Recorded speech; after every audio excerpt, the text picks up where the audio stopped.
साथियों नमस्कार। अपने परफॉर्मेंस गत एग्जाम्स में काफ़ी अच्छी रही है और अब वर्ल्ड की जो ज्योग्राफी है उसके सब इंस्पेक्टर में सेकंड ग्रेड एग्जाम में ग्राम विकास अधिकारी में इन सब के सिलेबस में वर्ल्ड की ज्योग्राफी है। विश्व के पर्वत हैं, नदियां हैं, झरने हैं, महासागरों की जो हवाएं चलती हैं वो है। तो आज हम विश्व के जो 7 महाद्वीप हैं इनके हाईएस्ट चोटियों के बारे में हम चर्चा करेंगे कि माउंट एवरेस्ट एशिया की सबसे ऊंची चोटी है। इसकी हाइट है 8,848.86 मीटर और ये नेपाल में पड़ता है। कहाँ है साथियों? नेपाल में। नेपाल में इसका नाम है सागरमाथा। क्या नाम है? सागरमाथा। और इसका नाम माउंट एवरेस्ट क्यों रखा गया, इसकी एक वजह है, वो है कि इसके खोजकर्ता जो थे उनके सम्मान में इसका नामकरण किया गया है। वो थे George mount Everest. George mount Everest ये इसके थे खोजकर्ता। इनके सम्मान में इसका नामकरण माउंट एवरेस्ट किया गया है। और इसको चोमोलुंगम, तिब्बती भाषा में इसका क्या नाम है? नेपाली में जो इसको कहते हैं सागरमाथा और तिब्बती भाषा में इसका नाम है चोमोलुंगम। माउंट एवरेस्ट का चोमोलुंगम। ये वैसे तिब्बत, जिसको हम चीन भी कह सकते हैं, तिब्बत और नेपाल का जो बॉर्डर है वहां माउंट एवरेस्ट है। और वैसे इसका आधिकारिक जो क्षेत्र है वो आधिपत्य है वो नेपाल के अंदर है। फिर आता है साथियों अफ्रीका महाद्वीप।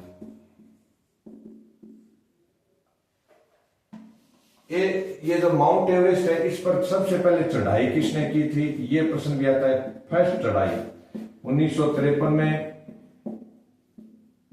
तेंजिंग नॉर्वे, इसको शेरपा कहा जाता है, नेपाली भाषा में Sherpa Tenzing Norgay and Edmund Hillary. ये न्यूजीलैंड का था एडमंड हिलेरी और नॉर्वे नेपाल का था। इन दोनों ने बड़े शानदार प्रयास से 1953 में माउंट एवरेस्ट पर चढ़ाई की थी। इसके बाद आता है अफ्रीका महाद्वीप। अफ्रीका की जो सबसे ऊंची चोटी है उसका नाम है किलिमंजारो। क्या नाम है? किलिमंजारो। ये 3 चोटियों का समूह है साथियों। 3 चोटियों का समूह है, आपस तीनों मिलकर के किलिमंजारो कहलाते हैं। और ये अफ्रीका महाद्वीप का एक देश है तंजानिया। क्या नाम है? तंजानिया के पूर्वोत्तर हिस्से में है किलिमंजारो। काफी इंडियंस भी किलिमंजारो को फतेह कर चुके हैं। और अफ्रीका महाद्वीप की थोड़ी सी हम यहाँ चर्चा करते हैं। इसको डार्क कॉन्टिनेंट कहा जाता है, यानी अंध महाद्वीप। कौन सा महाद्वीप है? अंध महाद्वीप। क्योंकि दुनिया सबसे बाद में अफ्रीका महाद्वीप से परिचित हुई थी। हालांकि मनुष्य का जन्म अफ्रीका महाद्वीप से ही माना जाता है, क्योंकि मानव का जो पहला जीवाश्म मिला है वो अफ्रीका से मिला है। लेकिन दुनिया के लाइट में या प्रकाश में यह बहुत बाद में आया था। स्टैनली मार्ट जैसे कई नाविकों ने इसकी खोज की। बाद में इस अफ्रीकी खरबूजे का यूरोपियन देशों ने बंटवारा किया था। तो अफ्रीका का हो गया किलिमंजारो। एक अफ्रीका की और विशेषता है कि इसका जो सबसे बड़ा मरुस्थल है विश्व का वो है सहारा। सबसे बड़ा मरुस्थल, वर्ल्ड का सबसे बड़ा डेजर्ट है सहारा। ये अफ्रीका के 11 देशों में फैला हुआ है। और जो विश्व की सबसे लंबी नदी है नील, वो भी साथियों अफ्रीका में है। यानी सबसे लॉन्गेस्ट रिवर जो नील है। मिस्र एक देश है जिसको इंग्लिश में इजिप्ट कहते हैं। मिस्र नील का वरदान कहलाता है। तो अपने एशिया हो गया, अफ्रीका हो गया। इसके बाद हम लेते हैं अमेरिका महाद्वीप। यानी अमेरिका के 2 हिस्से हैं। एक तो है उत्तरी अमेरिका जिसमें यूएसए पड़ता है, संयुक्त राज्य अमेरिका, कनाडा, मैक्सिको, इस प्रकार के जो बड़े बड़े देश हैं वो इसी में आते हैं। तो इसकी ऊंची चोटी है, उत्तरी अमेरिका की ऊंची चोटी का नाम है साथियों डेनाली। क्या नाम है? डेनाली। और डेनाली का पुराना नाम था माउंट मैकिनले। इसको माउंट मैकिनले भी कहा जाता है, माउंट मैकिनले। ये किस प्रांत में है? वो प्रांत है अलास्का, यानी अमेरिका का 50वां प्रांत है अलास्का, जो इसने रूस से खरीदा था। याद रखें, अच्छा नॉलेज वाला क्वेश्चन है। अमेरिका ने अलास्का को रूस से खरीदा था। उस प्रांत में ये ऊंची चोटी है अमेरिका महाद्वीप की। और एक और इस अलास्का की विशेषता है कि यहां 10,000 द्वारों की घाटी है। बहुत इंपॉर्टेंट क्वेश्चन है, 10,000 द्वारों की घाटी, ये भी अलास्का में पड़ती है। अमेरिका के साथियों थोड़ी सी चर्चा कर लेते हैं। कई बार प्रश्न आता है कि विश्व का सबसे बड़ा जो मक्का उत्पादक देश है, यानी मक्का की जो पेटी है, वो किस महाद्वीप में है? अमेरिका में। मक्का पेटी ये यूएसए में है। इसके बाद हम चर्चा कर रहे हैं दक्षिण अमेरिका की। दक्षिण अमेरिका के देश भी काफी संपन्न है। दक्षिण अमेरिका के जो मुख्य देश हैं उनमें अर्जेंटीना, उरुग्वे, पराग्वे, ब्राजील, इस प्रकार के जो संपन्न देश हैं वो इसी में आते हैं। दक्षिण अमेरिका की ऊंची जो चोटी है उसका नाम है एकांकगुआ। क्या नाम है उसका? एकांकगुआ। और ये कौन से देश में पड़ती है साथियों? इस देश का नाम है अर्जेंटीना। अर्जेंटीना में जो एकांकगुआ पर्वत है, इसकी हाइट है 6,960 किलोमीटर। कितनी है इसकी? 6,960 मीटर। यानी 8,000 से ऊपर वाली सारी पर्वत चोटियां एशिया में पड़ गई। यानी वर्ल्ड की जो 10 ऊंची चोटियां हैं वो सारी एशिया में हैं। तो अपने 4 महाद्वीप हो गए। एशिया की चोटी पढ़ दी हमने, अफ्रीका की पढ़ी, उत्तरी अमेरिका की और दक्षिण अमेरिका की। इसकी जो ये किस पर्वतमाला की चोटी है साथियों? एंडीज पर्वतमाला। यानी यूरोप की जो सबसे लंबी पर्वतमाला है उसका नाम है एंडीज। तो एंडीज पर्वतमाला की चोटी है एकांकगुआ।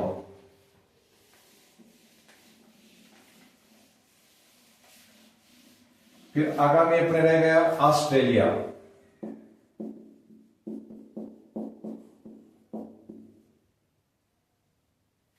ऑस्ट्रेलिया के बाद रह गया अपने अर्जेंटीना, और एक रह गया यूरोप। ये 3 महाद्वीप, इनकी जो ऊंची चोटियां हैं उनकी हम चर्चा करेंगे। अर्जेंटीना जो है इसकी ऊंची चोटी का नाम है माउंट विंसन। क्या नाम है? Mount Vinson. ये सेंटेलीज पर्वतमाला का हिस्सा है। कौन सी का? सेंटेलीज पर्वत माला का हिस्सा है। यूरोप जो है इसकी जो सबसे ऊंची चोटी है उसका नाम है साथियों माउंट एलब्रेस। क्या नाम है? माउंट एलब्रेस।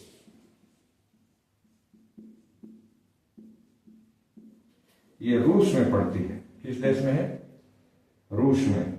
और ये काकेशस पर्वतमाला का हिस्सा है। कौन सी का? काकेशस पर्वतमाला की एक चोटी का नाम है माउंट एलब्रेस। ये 5,642 मीटर ऊंची है। इसकी हाइट क्या है? 5,642 मीटर। यानी 8,000 से जो भी ऊपर हाइट वाली है वो सारी की सारी एशिया में पड़ती हैं। फिर ऑस्ट्रेलिया की हम चर्चा करते हैं। ऑस्ट्रेलिया की जो पर्वत चोटी है ऊंची, उसका नाम है साथियों माउंट कोशियस जका। इसका क्या नाम है? माउंट कोशियस जका। ये ऑस्ट्रेलिया महाद्वीप की सबसे ऊंची चोटी है। इसकी हाइट तो बहुत कम है, ये है लगभग 2228। कितनी इसकी हाइट? 2228 मीटर। तो ये अपने 3 ही हो गए, 4 पहले के लिए थे। विश्व के 7 महाद्वीपों की जो ऊंची चोटियां हैं उनकी चर्चा हमने यहाँ की है। अब मैं आता हूं एशिया की जो ऊंची चोटी है उनके बारे में, या वर्ल्ड की जो लार्जेस्ट हाईएस्ट पीक्स हैं, highest pan peaks of world, यानी विश्व की जो 10 ऊंची चोटियां हैं वो सारी की सारी साथियों किस महाद्वीप में है? एशिया में। और विशेष तौर से हिमालय की सारी चोटियां हैं वो। तो पहली चोटी हमने पढ़ ली है, उसका नाम है माउंट एवरेस्ट। 3 चोटी हम याद रखेंगे। और माउंट एवरेस्ट के बाद दूसरी चोटी का क्या नाम है? K2। K2 इसका नाम है गॉडविन ऑस्टिन। क्या नाम है इसका? Godwin Austen. यानी इसकी खोज गॉडविन ऑस्टिन नामक भूगोलवेत्ता ने की थी। जिस प्रकार माउंट एवरेस्ट की खोज जॉर्ज माउंट ने की थी, उसी प्रकार K2 की खोज गॉडविन ऑस्टिन ने की। और ये पाकिस्तान में पड़ती है। कहां है साथियों? पाकिस्तान में। गॉडविन ऑस्टिन के बाद हम जो तीसरी चोटी की चर्चा करते हैं वो है, यानी ये भी काराकोरम का हिस्सा है। कौन सी पर्वतमाला में है ये? काराकोरम में पड़ते हैं। भारत, ये चीन और पाक के बीच का जो क्षेत्र है वहां ये चोटी है गॉडविन ऑस्टिन या K2। फिर तीसरी चोटी है कंचनजंगा। कौन सी है? कंचनजंगा। ये साथियों हमारे इंडिया में है। इसकी हाइट है 8,586 मीटर। कितनी है? 8,586 मीटर। और ये सिक्किम में है। किस प्रांत में है? सिक्किम। यानी सिक्किम का जो हिस्सा अपने उत्तर और पूर्व साइड का है वहां ये चोटी है कंचनजंगा। और एक कंचनजंगा नेशनल पार्क कई एग्जाम में आ गया, बच्चे अक्सर गलती कर बैठते हैं। तो कंचनजंगा नेशनल पार्क इस चोटी के आसपास है। कंचनजंगा नेशनल पार्क या राष्ट्रीय उद्यान ये भी सिक्किम में है। सिक्किम जो एक अनोखी विशेषता वाला राज्य है, भारत का बहुत ही खुशहाल स्टेट है।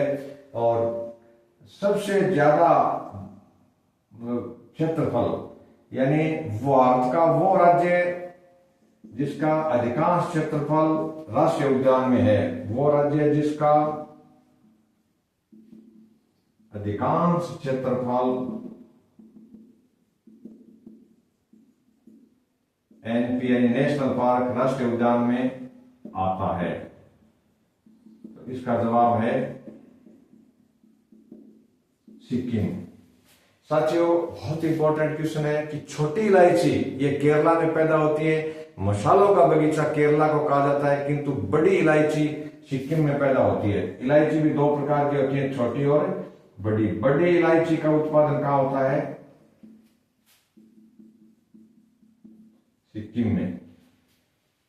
अपने 3 ऊंची चोटियां होगी। फिर हम आगामी और कर रहे हैं। एक साथियों लाल पांडा, ये भी अपना जो ये कंचनजंगा नेशनल पार्क है उसका ही एक हिस्सा है। लाल पांडा उसी में आता है। ये WWF यानी वर्ल्ड वाइल्ड लाइफ फंड या विश्व वन्य जीवन कोष का प्रतीक जो चिन्ह है उसमें किसको शामिल किया गया है? लाल पांडा को, जो एक छोटी, इसको बिल्ली कह सकते हैं। फिर आता है साथियों चौथा पर्वत है विश्व का। तीसरा होगा कंचनजंगा, चौथा है माउंट लाओत्से। क्या नाम है इसका?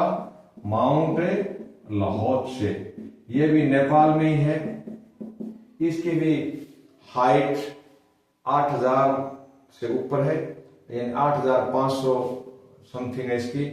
फिर आता है माउंट मकालू, ये भी नेपाल में 5वां पर्वत है वर्ल्ड का ऊंचा चोटी माउंट मकालू, ये भी नेपाल में है।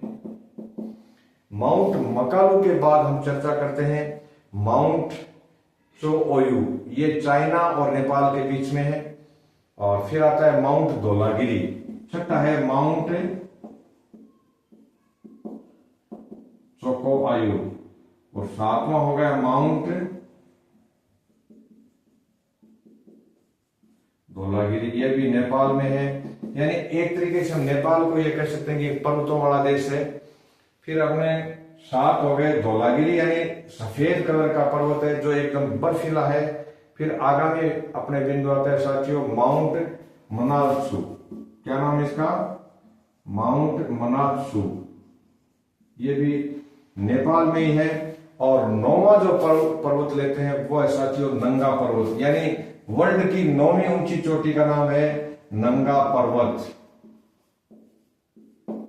ये किस देश में है? याद रखें, हिमालय की जो 2 ऊंची चोटियां हैं उनमें K2 पाकिस्तान में चली गई, और नंगा पर्वत जो 2 और 9, यानी 2 वाला भी पाकिस्तान में है और 9 नंबर वाला पर्वत भी पाकिस्तान में है। इसकी हाइट है 8125 मीटर। यह पाकिस्तान में है। और पाकिस्तान के किस हिस्से में है? जो बाल्टिस्तान वाला क्षेत्र है, बाल्टिस्तान, उस हिस्से में नंगा पर्वत है। सिंधु नदी के एकदम दक्षिणी हिस्से पर पड़ता है। सिंधु के दक्षिणी बिंदु पर, यानी सिंधु पश्चिम में बहते बहते लास्ट में साउथ में टर्न हो जाती है पाकिस्तान के पश्चिमी हिस्से में जाकर के, तो वहां ये 9वां नंगा पर्वत है। फिर आगामी जो 10वां पर्वत है साथियों, हिमालय की सारी चोटियां हैं, 10वीं वर्ल्ड की जो 10वीं ऊंची चोटी है उसका नाम है माउंट अन्नपूर्णा। क्या नाम है इसका? माउंट अन्नपूर्णा। ये भी नेपाल में पड़ता है। तो नेपाल पूर्ण रूप से एक पर्वतीय या हिल कंट्री है जो भारत और चीन के बीच एक बफर स्टेट के रूप में भी काम करता है। ये भी याद रखें, पॉलिटिकल साइंस का है ये कि बफर स्टेट किसको कहा जाता है, यानी ऐसा देश जो 2 बड़े देशों के बीच में आ जाए उसको क्या कहा जाता है? Buffer state. एक और आगामी बिंदु मैं आपको बता रहा हूं, भू आवेष्टित देश, जिसको हम इंग्लिश में कहते हैं लैंड लॉक्ड कंट्री। यानी जिस देश के चारों ओर जमीनी या किसी देशों की सीमा लगे, जलीय सीमा नहीं लगे, उसको हम लैंड लॉक्ड कंट्री कहते हैं। तो विश्व का सबसे बड़ा भूआवेष्टित देश, सबसे बड़ा भूआवेष्टित देश कौन सा है? कजाकिस्तान। ये कजाकिस्तान रशिया का ही एक टुकड़ा है। जब 1991 में जब रूस का विघटन हुआ था सोवियत संघ का, तो उससे ये कई 13 देश हो गए थे। उनमें यूक्रेन भी एक था, कजाकिस्तान था, तजाकिस्तान भी था, ताशकंद, ये उज्बेकिस्तान था। इस प्रकार के कई देश थे। तो सबसे बड़ा लैंडलॉक्ड कंट्री हो गया साथियों कजाकिस्तान। बाकी जो भारत के पड़ोस में जो लैंडलॉक्ड कंट्री है उनमें भूटान भी लैंडलॉक्ड है, यानी उसके कहीं समुद्र नहीं लगता। नेपाल के भी कहीं समुद्र नहीं लगता। लाओस पूर्वी एशिया का देश है, चाइना से पूर्व दिशा में, उसके भी कहीं समुद्र नहीं लगता। अफगानिस्तान अपने पश्चिम में जो है, पाकिस्तान के पश्चिम में, वो भी लैंडलॉक्ड कंट्री है, उसके भी कहीं समुद्र नहीं लगता। तो इस प्रकार के क्वेश्चन भी आ जाते हैं कि लैंडलॉक्ड कंट्री छांटिए। तो ये हो गया अपने ज्योग्राफी का काफी इंपॉर्टेंट बिंदु है, यानी 7 महाद्वीपों की ऊंची चोटियां, और जो वर्ल्ड के जो 10 लार्जेस्ट पीक्स हैं उनके बारे में भी हमने चर्चा की कि कौन सा चोटी किस देश में पड़ती है, उसका लोकल नाम क्या है। माउंट एवरेस्ट के मैंने 2 लोकल नाम बता दिए, तिब्बती भाषा में इसको क्या कहा जाता है और नेपाली लोग इसको क्या कहते हैं। तो साथियों, आप आगामी वीडियो में भी मेरे साथ बने रहें। धन्यवाद। जय हिंद, जय भारत।